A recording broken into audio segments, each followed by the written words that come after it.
Living Heritage is designed to highlight, examine, and celebrate elements of the rich cultural heritage of St. Kitts and Nevis.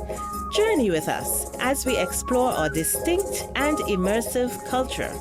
Welcome to a life of pride in our past and confidence in our present and future. Welcome to Living Heritage. Welcome to Living Heritage, ICH documentary series of St. Kitts and Nevis. Ready for a nice cool drink of bush tea? You heard me right. Today, we are going to sit with an agro-processor in St. Kitts who decided to take bush tea to the next level. Not just hot, but cold chillers.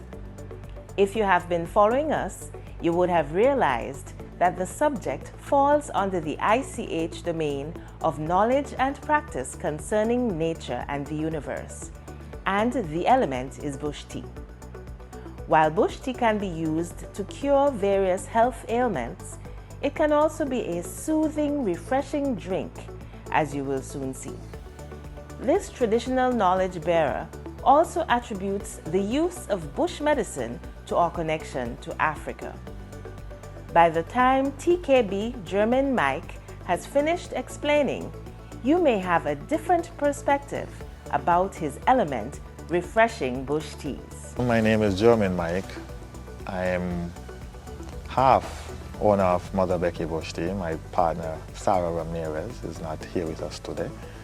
Unfortunately, she's off island, but her and I, we own Mother Becky Bush Tea. Question I could say from since I was a little boy, around at least maybe, I think I've been drinking bush tea before I could pronounce my name, I suppose, right? So if I have to give you a real age, maybe I could say 5 or so, right? But you only started to get some understanding more so when you're maybe around, just before you reach high school and those kind of things. And so I will have to put it around that age. I learned it from a plethora of people. I started out with my immediate family, which is my mother, but then I also had a great-grandmother that was still alive at the time, Mother Becky, who the business is aptly named after. And then I also had my grandmothers, both on my mother and father's side. Then there are others within the community that would offer their assistance in terms of knowledge and what's not. And even after I got into the business of producing our local teas, you would have strangers actually would come and say, well, Mr. Mike, how about you use this tea leaf too, because it's very good for this or it's very good for that. Sometimes I didn't even know, right? So that is where I got some of my knowledge. So it's a family effort, it's a community effort, and it's also part of the research that I've done from international the arena as well.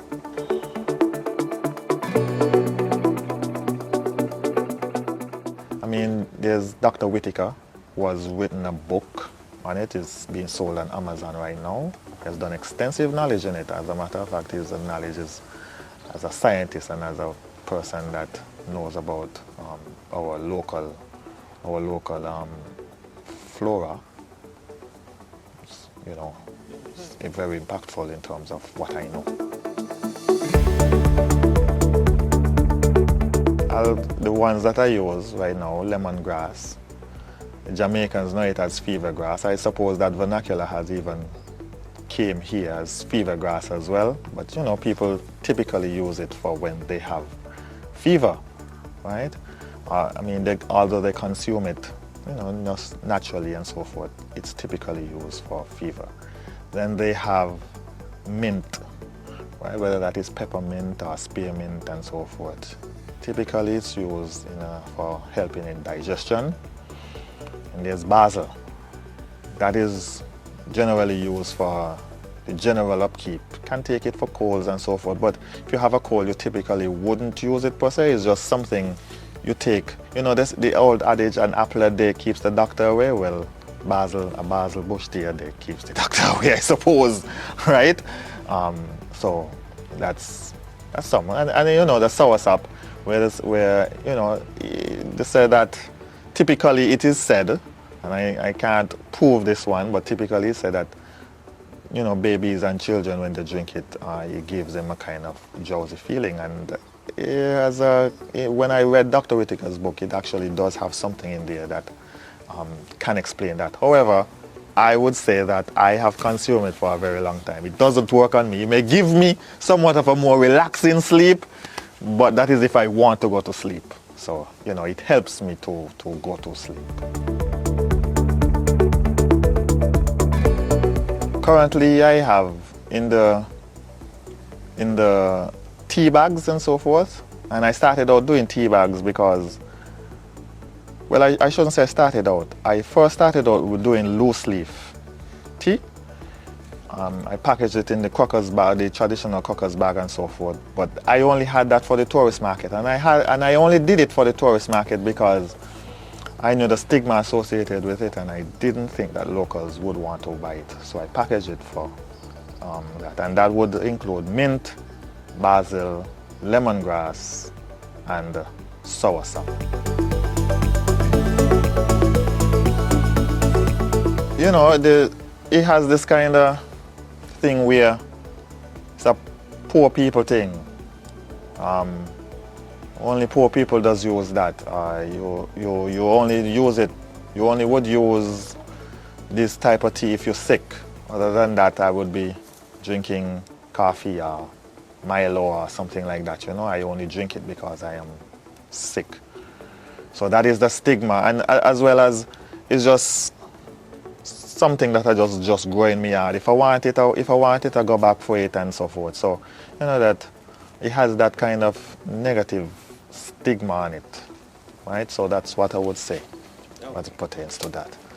I kept meeting people, and they asked me, well, how come you just leave out the locals? So I started to do the tea bags, and I started doing the same 4 flavors. However, the basil and mint wasn't really selling very well, right? So I like basil and mint together, and so I combined them, and now it's one of my best sellers. So I have mint basil with a hint of ginger and so forth, but that is in tea bag flavor.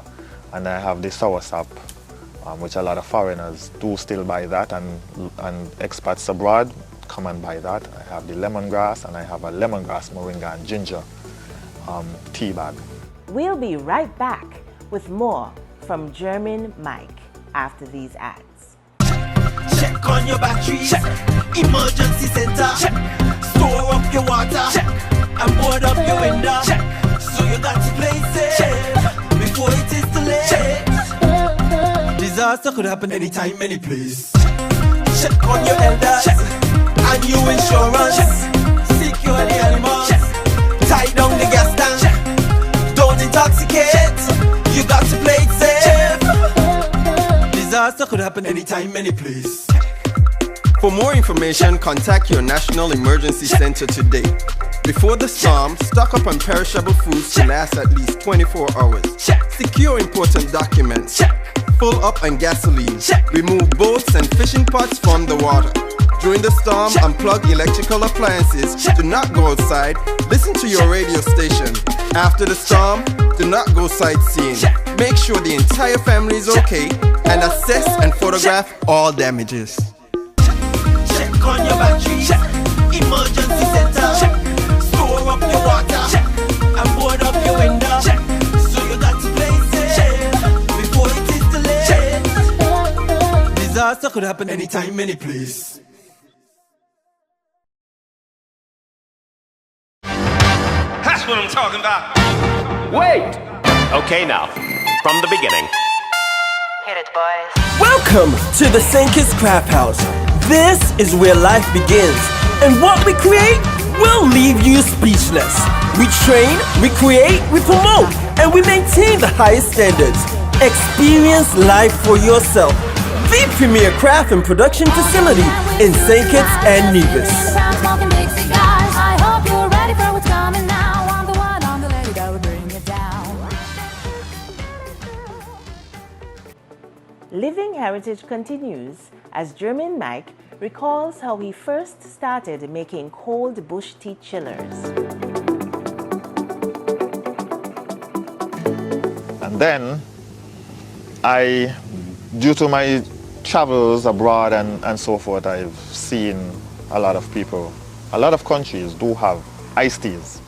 I've even seen it on our shelves. So I said, well, since we have it in one way, let me try and innovate it and innovate our local product, a local commodity that we have always taken for granted, and see if I can do something different. And so I made cold brew blends.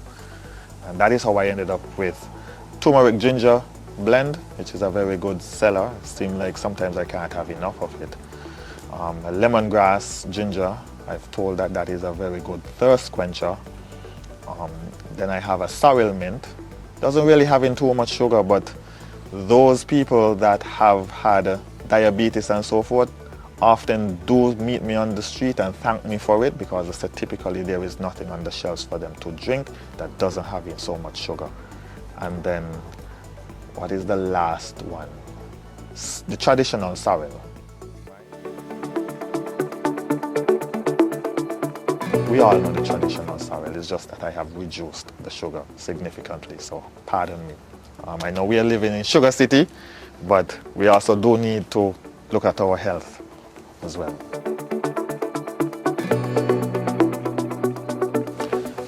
My experience as an agro-processor has not been a positive one. It has been a life. If it was solely for if I was solely doing agro-processing, I will be living a life of poverty and hardship. The things that you want to do, the resources that you would like to access and so forth, not really available.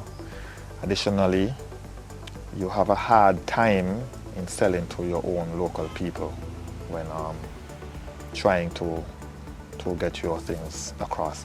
And people, they will always tell you, you will always see them say, you're not advertising enough, and you're not, but in the media that we have is expensive to advertise, and when you do find the money to advertise, people are still going to tell you you're not advertising enough. But could it be that sometimes they see your product and they just say that it's local, so they're just passing over it, which often happens.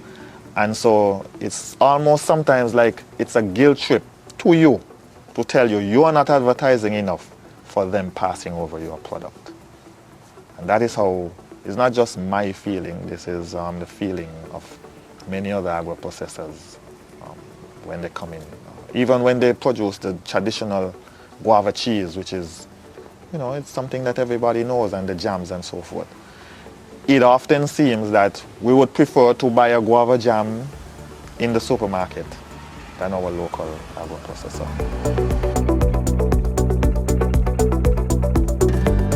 Well, government has a big role to play, probably the biggest role, next to the owner of the business, right? I may put them somewhat, even though I would put government a little bit higher. And the reason why is because they're the policy makers. And without the proper policy in place, such as the way that taxes are calculated and so forth, right? Such as the incentives that are given to you, so, in terms of duty-free and those kind of things, such as maybe grants provided and the assistance in terms of testing your product, having the avenue to get your product, not just in St. Kitts and Nevis, but abroad. These mechanisms come from government. And with the individual now, the individual has to ensure that he or she is able to navigate these policies that are in place, the challenges that are there, to make sure that your product is of a reasonable or maybe even exceeding other quality of goods that are there, because you're a local person, you need to show that you have a very good quality product. In addition to that, and the last one would be private sector. The private sector would be those establishments that can take our products and put it on shelves, right? And so I find that sometimes we may have some issues in them accepting the product. Perhaps they probably don't trust it. I don't know why, but I've never really delved deep into that to see why they do not trust it. In addition, they kind of make things a little bit difficult in terms of they will take your product on consignment. However, when bringing in something, you have to spend the money. You feed our people with a product that you do not necessarily know if we would want to accept it. You buy it in large quantities and cut your losses wherever possible. We can see it in the dump most of the time. However, you have the opportunity to take smaller quantities that sometimes may cost a few $100s. The loss is quite minimal. Yet, you have a hard time to get your product and being paid up front.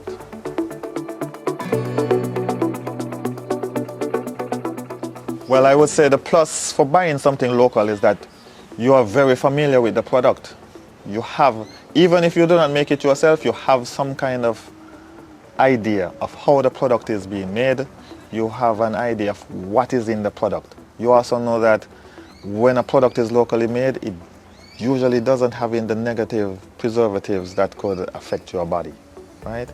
However, sometimes I could understand from a perspective of the local man not wanting to buy a local product simply because our products can be expensive. Through no fault of ours, through no fault of ours, it just has to deal with government policy why our product is so expensive. But I can understand, because how can you tell, for example, my drink costs around $9.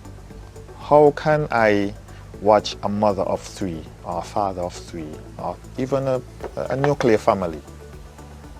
How can I convince them to buy a product that is for all of them for $8.99? Buy one product for all of them for $8.99. So I could understand where sometimes they may be coming from in terms of why they would pass over your product. Nevertheless, I still want to encourage them to buy local. I would say that our local agro-processors we are all businessmen and women trying to survive. I would say also try to give us a chance. There are reasons beyond our control why our products are expensive. It's not within our control. Trust me, we are not trying to rob you. Sometimes our profit margin is a measly 20%, right? So I would say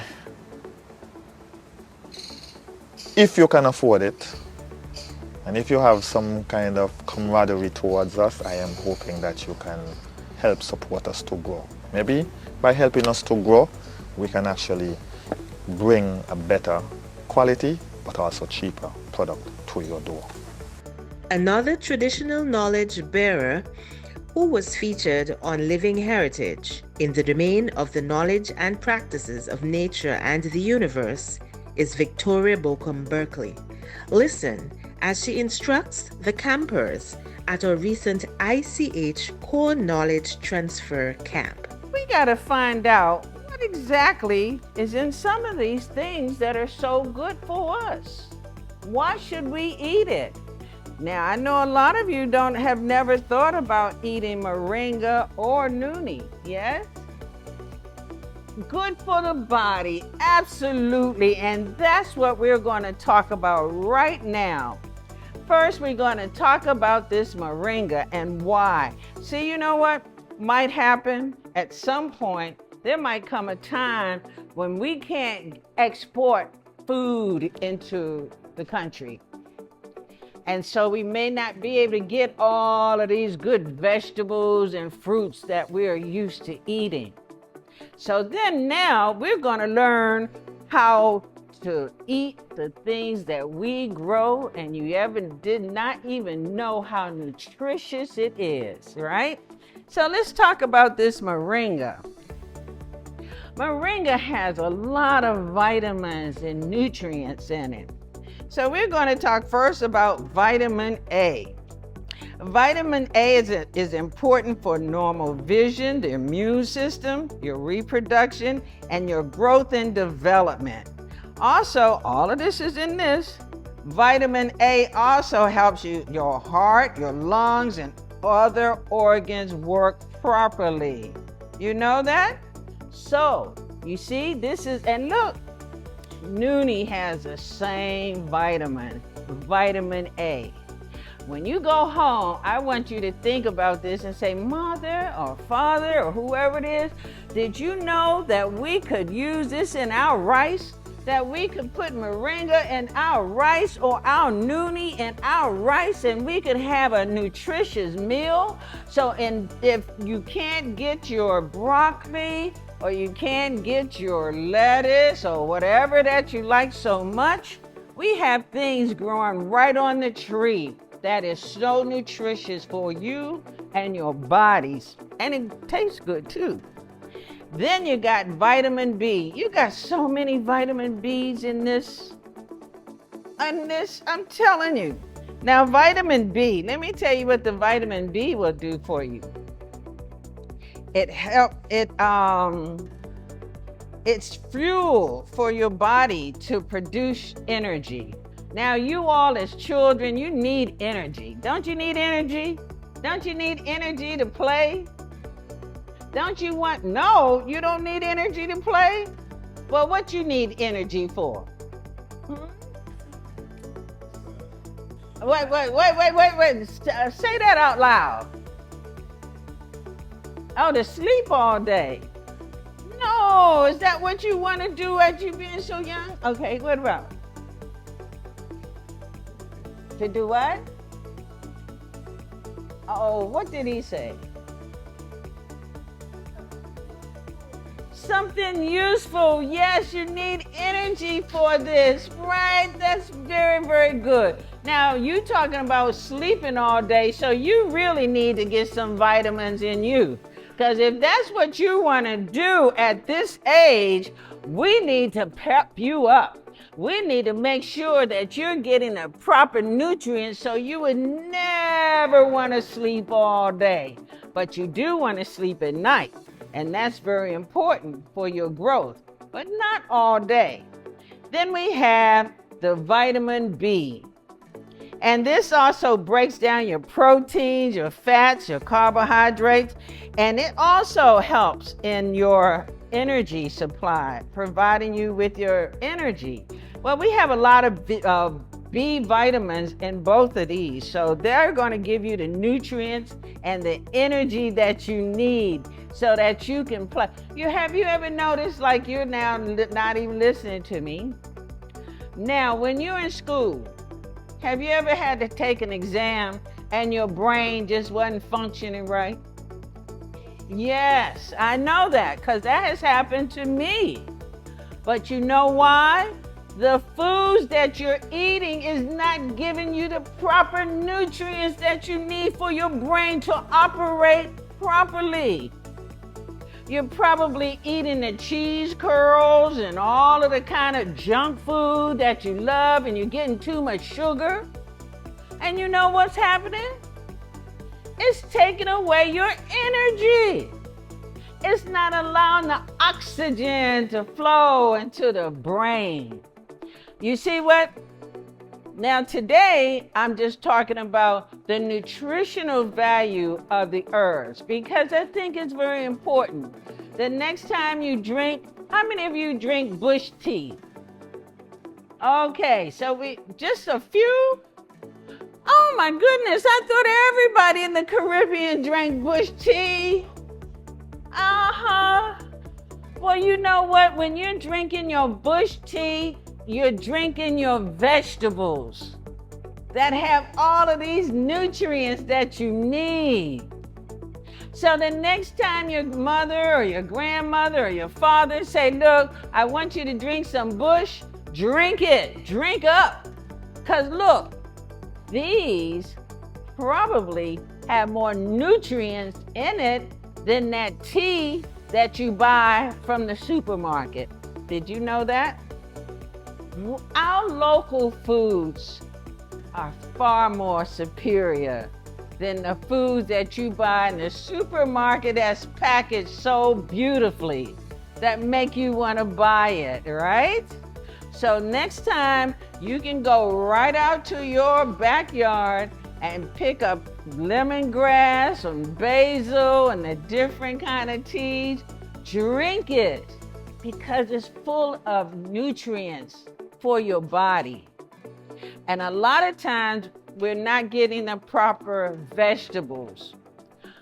Unfortunately, sometimes that I notice that we might have a piece of lettuce, a tomato, and maybe a cucumber. And then we say, that's our vegetable. But you're not getting your proper nutrients. So when you're drinking your bush tea, remember, that's a vegetable. And that vegetable is good for your body. Don't you want to grow up strong? Do you want to be sick? Do anybody here want to be sick? Because you know people who's sick. Don't you know people who've been sick? It's not nice being sick, right? Okay. Now, does anybody know what vitamin C is for? What fruits or who knows something about vitamin C? Wait, don't talk out of your, raise your hand. I'm happy to know that you know this. Which one? Well, somebody said it over here. Who said it here? What did you call, what you said was? Orange. The campers weren't quite ready to try cold brews or chillers.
Thank you for viewing this week's Living Heritage that was all about bush tea, hot and cold.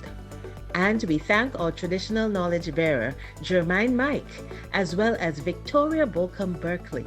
Mike is certainly an advocate for offering incentives that will ensure the survival of small business, specifically agro-processors. Do you agree with him? Send us a message at any of our social media platforms and tell us what you think. Is there still a stigma attached to the drinking of bush tea? And Victoria Bolcom Berkeley is just doing her thing and making sure she passes on the traditional knowledge to the upcoming generations. And don't forget to like and subscribe our pages and channel. That's Facebook at SKNICH or ICHSKN, YouTube at St. Kitts Culture, and X or Twitter at St. Kitts Culture. Join us again next time, because together we can safeguard our living heritage.